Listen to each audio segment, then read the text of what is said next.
బట్టతలతో బాధపడుతున్నారా? ఆధునితనమైన పద్ధతిలో హెయిర్ ట్రాన్స్ప్లాంటేషన్ చేయబడును. Face clinic, Hyderabad. రమ్మగారు, క్రోధినామ సంవత్సర ఉగాది శుభాకాంక్షలు అండి. నీకు కూడా జయ. సుమన్ టీవీ ప్రేక్షకులందరికీ క్రోధినామ సంవత్సర ఉగాది శుభాకాంక్షలు. ఈరోజు మనం అవలంబించాల్సిన విధి విధానాలు ఎప్పుడూ చెప్పుకుంటూనే ఉంటాం, ప్రతి సంవత్సరం కూడాను. ఈ సంవత్సరం కూడా మరి ఈ సంవత్సరం అందరికీ బాగుండాలని మనస్ఫూర్తిగా కోరుకుంటూ ఈరోజు విధానంలోకి ఒక్కసారి వెళ్దామండి. మామూలుగా కాల గణనం ఎలా చేయబడుతుంది మనకి?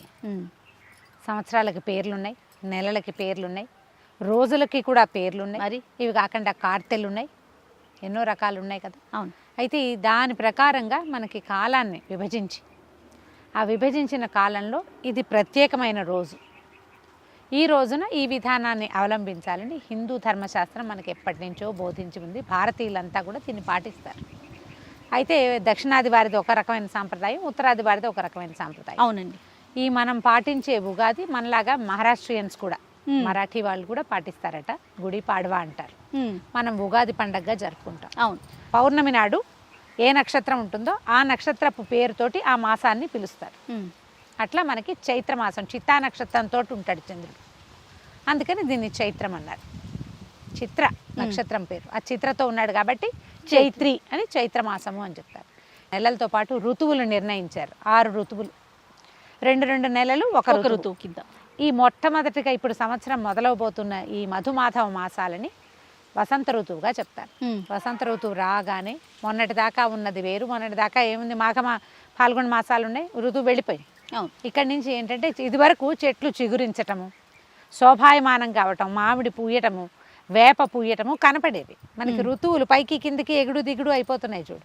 ఆ ఎగుడు దిగుడు అయ్యే కాలాల్లో మనకి ఈ పాటికే వేపతో వచ్చేసి రాలిపోయి కాయలు వచ్చేసాయి, మామిడి పూత కాస్త పిందెలయ్యి పళ్ళు వచ్చే పరిస్థితి కూడా వస్తుంది. అవును. మనకి ఋతువుల్లో స్పీడ్ అంటే మన అట్మాస్ఫియర్లో వస్తున్న రకరకాల మార్పులతోటి ఋతువుల్లో చిన్న చిన్న భేదాలు ఉన్నా కూడా ఖచ్చితంగా చైత్రమాసపు మొదటి రోజునే మనం ఉగాది పండుగగా జరుపుకుంటాం. అవునండి. అయితే ఈ ఉగాది రోజునే విక్రమార్కుడు రాజ్యాన్ని జయించాడని, ఆయన పట్టాభిషిక్తుడయ్యాడని, ఆయన తర్వాత 2000 సంవత్సరాలకు వచ్చిన శాలివాహన శకం అని చెప్పుకుంటాం కదా, ఆయన కూడా మూర్ధాభిషేకం ఈ రోజున జరిగిందని, యుద్ధానంతరము కురుక్షేత్ర యుద్ధానంతరము ధర్మరాజు ఈ రోజునే పట్టాభిషేకం చేసుకున్నాడని చెప్తారు. అంటే చైత్రమాసపు తొలి రోజున పాడ్యమి నాడు చేసుకున్నాడు. ఈ రోజున రాజ్యాభిషేకం జరిగింది. ఇలా ఇన్ని ప్రత్యేకమైనవి ఉండటం వల్ల ఈ రోజుని మనం ప్రత్యేకంగా జరుపుకుంటాం. ఉగాది పండుగ అంటే మనకి సంవత్సరాది లాగా, అంటే ఏమంటాం మనం, న్యూ ఇయర్ ఫస్ట్, కొత్త సంవత్సరం, జనవరి 1 లాగా. జనవరి 1 అంటే ఏం ఋతువుల్లో మార్పులు వ్యవహారాలు ఏమి ఉండవు, ఊరికే డేట్ మారుతుంది, మంత్ మారుతుంది. అవును. ఇప్పుడు ఋతువు మారిపోతుంది. మనం పొద్దున్నే పూజ చేసుకోవాలంటే చెప్పుకుంటాం కదా, ఈ సంవత్సరంలో ఈ యుగంలో ఇది దక్షిణాయనే వర్ష ఋతువు అని ఋతువుల పేర్లు చెప్పుకుంటాం. దాంట్లో ఋతువు పేరు మార్చేసుకోవాలి ఖచ్చితంగా. ఇది వసంత ఋతువు, చైత్రమాస శుక్ల పాడ్యమి నాడు ఈ పండగని జరుపుకుంటాం. అయితే ఈ పండగ దీనికి ఏమి కులమత విచక్షణ లేదు, ఎవరికైనా ఇది పండుగే. ఓకే.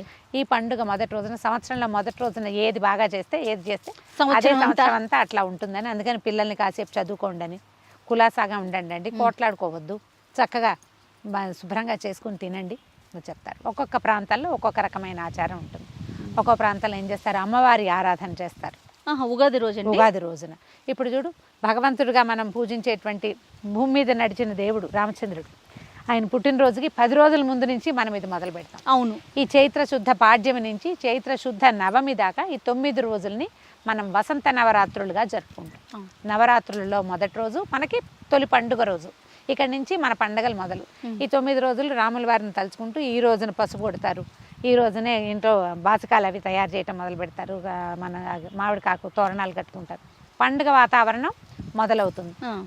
శ్రీరామనవమి పెండాల్స్ వేస్తారు, ఇవాళ నుంచి మొదలు పెడతారు. ఇక్కడి నుంచి ఆయన పుట్టినరోజు పండుగ, అక్కడి నుంచి మనం పెళ్లి వేడుక చేసుకుంటాం, తెలుగు వారికి అలవాటు కాబట్టి ఆయన వివాహ పరిణయ వేడుక వరకు విశేషంగా ఏర్పాట్లు చేస్తారు. ఈ 9 రోజులు శ్రీరామనవమి కోసం చేసే ఏర్పాట్లతో పాటు అమ్మవారి నవరాత్రులుగా భావించి కూడా విశేషంగా అమ్మవారిని కూడా సేవించుకోవచ్చు. అయితే ఈ తొలి రోజున ఏం చేయొచ్చు, ఎవరైనా సరే అభ్యంగనం ఇంపార్టెంట్. నెత్తికి నూనె రాసుకోవటం, ఒంటికి నువ్వుల నూనె రాసుకోవటం, నువ్వుల నూనె శ్రేష్టం.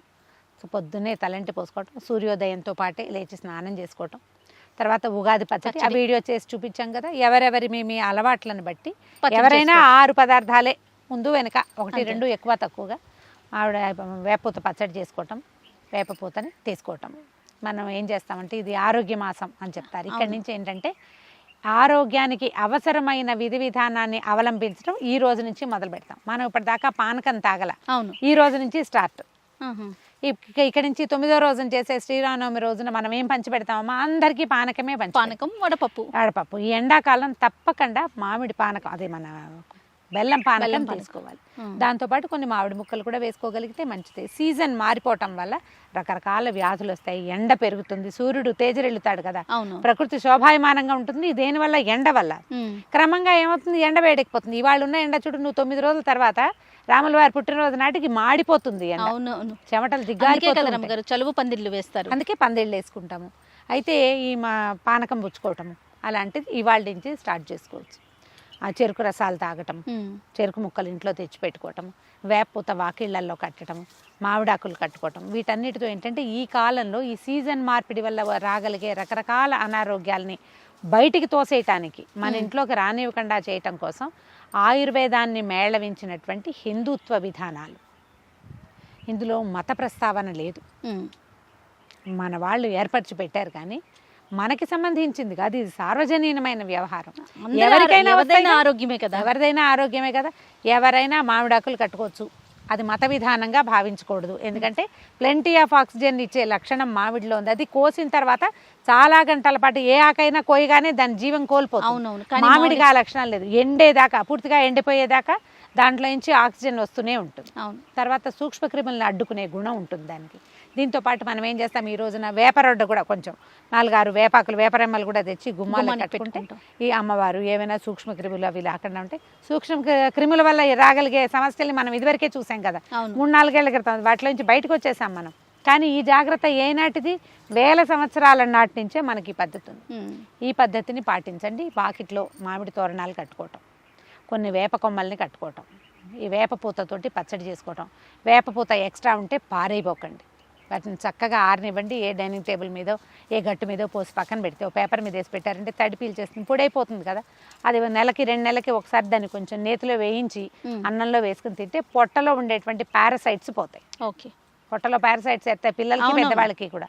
వేపపూత తినాలి. చిన్న లేత మామిడి చిగుళ్ళు, మా వైపు ఏం చేస్తామంటే మేము మామిడి చిగుళ్ళని కొంచెం వేప చిగుళ్ళు, మామిడి చిగుళ్ళు కూడా చేయొచ్చు, కొద్దిగా బెల్లం వేసి దంచి చిన్న చిన్న ఉండలు కట్టి వేసుకుంటాం. పొట్టలో ప్రాబ్లమ్స్ తగ్గుతాయి దాంతో. ఇప్పుడు ఈ సీజనల్గా వచ్చే చాలా సమస్యలకి అది సమాధానంగా ఉంటుంది. పండుగని ఒట్టి పండుగగా కాకుండా ఆరోగ్యవంతమైన పండుగగా చేసుకోవచ్చు. దీంతోపాటు అమ్మవారికి ఉపహారాలు ఎత్తటము, అమ్మవారి నైవేద్యాలు పెట్టడం అని ఒక విధానాన్ని పాటిస్తారు. గోదావరి జిల్లాల వైపు ఉంది, తూర్పు మనము వైజాగ్ ఆ వైపు కూడా చేస్తారు. మన తెలంగాణ ప్రాంతంలో మరి అమ్మవారికి ఏం నివేదన పెడతారో అంత గట్టి అవగాహన లేదు నాకు. ఇక్కడంతా కూడా పచ్చడి చేసుకుంటారు, ఉగాది పచ్చడి చేసుకుంటారు. ఆ వైపు ఏం చేస్తారంటే అమ్మవారి కోసమే ఒక 5 రకాల నైవేద్యాలు చేస్తారు. గారెలు, బూర్లు, పాయసము, పులిహోర, పొంగు బూరెలు లాంటివి చేసి, అన్నం, పప్పు కూర, కలగూర ఒకటి చేస్తారు. అవన్నిటిని 2 అరిటాకుల్లో వేసి పెట్టి నివేదన చేస్తారు. మా వైపు అయితే చాకలికి ఇస్తారు ఒక ఆకుని, 2వ ఆకు మనం ఇంట్లో ప్రసాదంగా పుచ్చుకోవచ్చు. మన అలవాటు బట్టి అమ్మవారికి ఉపహారాలు ఎత్తటం అంటారు. అన్ని రకాల పదార్థాలు చేసి అమ్మకి చూపించడం. ఇది మళ్ళీ ప్రత్యేకంగా మన ఇంట్లో అమ్మవారే ఉండక్కర్లా, గోడకి వేస్తా గుండ్రంగా పసుపు రాసి ఒక 3 కుంకుమ బొట్లు పెడతాం ఇట్లా అడ్డంగా. 1 2 3 4 కుంకుమ బొట్లు చుక్కలు, 3 అడ్డచారలు పెట్టంగానే మనకు ఒక దైవీ భావన వస్తుంది. అంతే, అక్కడ నివేదన చేసినా చాలు. ఇంట్లో అమ్మవారిని ఉండాల్సిన అవసరం ఏం లేదు. కొంతమంది దగ్గర గుండ్రాయి గౌరీదేవి ఉంటుంది, అక్కడైనా నివేదన చేసుకోవచ్చు, చేసి ఇవ్వచ్చు. ఒకవేళ మనకు అది అలవాటు లేదనుకోండి, మామూలుగా మనం ఎలాగో పండక్కి పెట్టుకుంటాము, గారెలు, బూర్లు, పాయసం, పులిహోర, దద్దోజనం ఇవన్నీ చేసుకుంటాం కదా, స్నేహితులతోటి పంచుకోండి.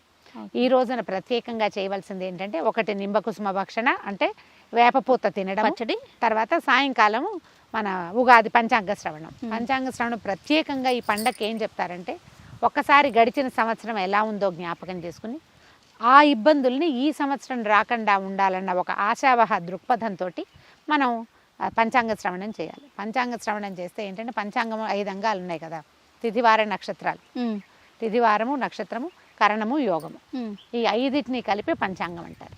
ఇందులో ఏమున్నాయి, మనకి మన రోజు ఎలా ఉంటుందో నిర్ధారించబడుతుంది. రాబోయే నెలల్లో మనకి ఏ ఇబ్బందులు రావచ్చో అది. దీంతో పాటుగా ఇంకో ప్రత్యేకమైన విషయం ఏంటంటే, మనకి ఆహారం ఇచ్చేటువంటి పంటల్ని ఏ కార్తెల్లో పెట్టాలి. కార్తెలు నిర్ణయించబడతాయి కదా. అవునవును. సూర్యుడున్న నక్షత్రాన్ని బట్టి కార్తెలు నిర్ణయించబడతాయి. చంద్రుడున్న నక్షత్రాన్ని బట్టి మాసాల నేమ్స్ పేర్లు అలా వచ్చినాయి కదా. ఈ కార్తెల ప్రకారం మనకి ఆహారాన్ని ఇచ్చేటువంటి ఈ కార్తెలు మరింత ఆరోగ్యవంతమైన కార్తెలుగా ఉండటం కోసం నమస్కారం చేసుకోవటం. మనం అవన్నీ వింటున్నాం అనుకో, ఈ సంవత్సరం ఇవి బాగుంటాయి అంటే ఒక సంతోషం వస్తుంది. అవును. ఆ సంతోషం వల్ల మనకి కలగబోయే ఇబ్బందులు ఏమైనా ఉంటే అవి కొంచెం పరిహారాలు ఉంటే చేసుకోవటానికి కూడా అవకాశం ఉంటుంది. ఏడాది ఈ ఇబ్బందులు రాబోతాయి, దీనికి దేవాలయాలకు వెళ్ళాలి, అవన్నీ ఆలోచించుకుంటాం కదా. ప్రాబ్లమ్స్ వస్తాయి, ఎక్కువగా గుళ్ళకి వెళ్దాం, ఏమైనా ప్రాబ్లమ్స్ వస్తాయి, అన్నదానం చేద్దాం, ప్రాబ్లమ్స్ వస్తాయి, జాగ్రత్తగా ఉందాం, ఎన్ని రకాల ఆలోచిస్తాం. ఈ అన్ని ఆలోచనలకి ఈ రోజే ఆధారంగా ఉంటుంది. దీనికి ప్రత్యేకంగా వాళ్ళు ఏదో చదువుతారు, అది మనకు అర్థం కాకపోయినా మనది మనం చదువుకోగలుగుతాం కదా. తర్వాత టీవీలలో వస్తాయి, సోషల్ మీడియా అంతా కోడైకి వస్తూ ఉంటుంది. ఎక్కడో ఒక చోట నుంచి చక్కగా ఇంటిల్ పది ప్రశాంతంగా కూర్చుని వినండి. ఉగాది పండుగని ప్రశాంతంగా జరుపుకోండి. ఏ రకమైన కొట్లాటలు గొడవలు పడద్దు. సంవత్సరపు తొలి రోజున, అది కూడా చాలా ప్రత్యేకమైన ఖగోళ శాస్త్రం ప్రకారం ఇది చాలా ముఖ్యమైన రోజు. అవును. ఈ రోజున మన చుట్టూతా ఉన్నటువంటి వాతావరణాన్ని పాడు చేసుకోవద్దు. సాధ్యమైనంత పాజిటివ్గా, హెల్దీగా, సంతోషకరంగా, ఆహ్లాదభరితంగా ఉంచుకుంటే ఇదే ఆహ్లాదం క్యారీ ఫార్వర్డ్ అవుతుంది కదా, సంవత్సరం అంతా ముందుకు వెళ్తుంది. అలా ముందుకు తీసుకెళ్ళండి ఉగాది పండుగని. తప్పకుండా రమ్మగారు. మరొకసారి ఉగాది శుభాకాంక్షలు. మరొకసారి సుమన్ టీవీ ప్రేక్షకులందరికీ క్రోధినామ సంవత్సర ఉగాది శుభాకాంక్షలు. సుమన్ టీవీలో మీ పర్సనల్ అండ్ బిజినెస్ ప్రమోషన్స్ కోసం కింది నెంబర్కి కాంటాక్ట్ చేయండి.